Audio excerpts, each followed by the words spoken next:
अस्सलामु अलैकुम। रोज़े की हालत में सर में तेल, खुशबू वग़ैरह या आँख में सुरमा लगाना इससे कोई दिक्कत नहीं है, न रोज़ा टूटता है न रोज़ा मकरूह होता है।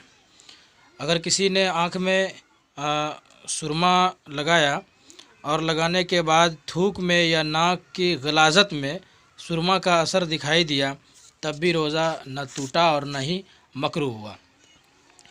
इसी तरह से रोज़े की हालत में हलक के अंदर, गले के अंदर मक्खी, मच्छर, गर्दो गुबार वग़ैरह अगर ख़ुद ब खुद यानी अपने आप में ही या इसी तरह धुआं है, ये सब चला गया तो रोज़ा नहीं टूटा। अलबत्ता अगर क़स्दन यानी जानबूझकर अगर कोई ऐसा कर रहा है तो इससे रोज़ा टूट जाता है।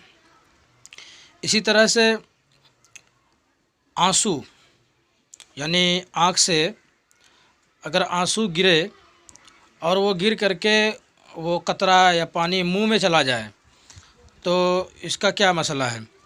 तो इसमें यह है कि अगर एक दो कतरे मामूली अगर आंसू हैं और वो थूक दिया तो कोई हरज नहीं है, और अगर ज़्यादा है जिसकी नमकीनियत महसूस हो रही है मुंह के अंदर तो और वो निगल लिया तो उसका रोज़ा फासिद हो जाएगा। इसी तरह नापाक रहना, रोज़े की हालत में किसी को एहतलाम हो गया या सोहबत की और वो आदमी नापाक रह रहा है तो बेहतर तो यही है कि फ़ौरन गुस्ल कर ले, और अगर न कर पाए तो कोशिश ये हो कि ज़वाल से पहले पहले तो ज़रूर गुस्ल कर ले। और अगर कोई गुस्ल नहीं कर रहा है और वो ज़वाल तक नापाक रह गया, दिन भर नापाक रह गया, तो उससे रोज़ा तो नहीं टूटता, अलबत्ता गुनाह होगा। ज़वाल के बाद भी कोई शख्स अगर नापाक रह रहा है तो उसका गुनाह होगा। रोज़े की हालत में नक्सीर फूटना यानी नाक से खून वगैरह निकलना, तो इससे भी रोज़े में कोई हरज नहीं है, रोज़ा नहीं टूटता, कोई खलल नहीं है रोज़े में। एक मसला है रोज़े के अंदर कान में तेल डालना, इसी तरह पानी डालना या ख़ुद ब खुद पानी चला जाना। देखिए, पानी से तो कोई हरज नहीं है।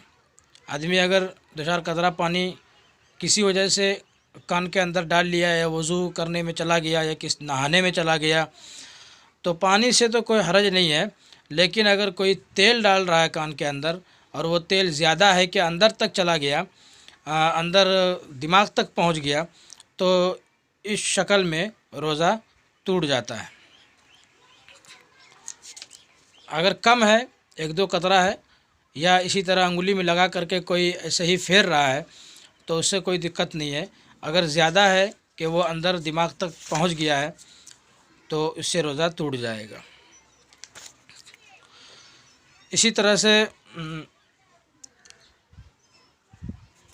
कुल्ली करने के बाद आदमी के मुंह में पानी का असर होता है या मुंह में पानी रहता है, तो इस सूरत में अगर मुंह के अंदर जैसे कुल्ली किया और मुंह में पानी है या उसका असर है और वो थूक दिया, एक दो बार थूक दिया और पानी ख़त्म हो गया, हल्का फुल्का असर रहा तो कोई दिक्कत नहीं है। एक दो बार थूकने के बाद अब अगर वो उस थूक को निगल रहा है और उसके साथ पानी भी महसूस हो रहा है, ठंडक महसूस हो रही है, तो उससे कोई दिक्कत नहीं है। और वज़ू किया, अभी मुंह के अंदर वज़ू का पानी बाकी है और वो उसको पी गया तो इससे रोज़ा टूट जाएगा।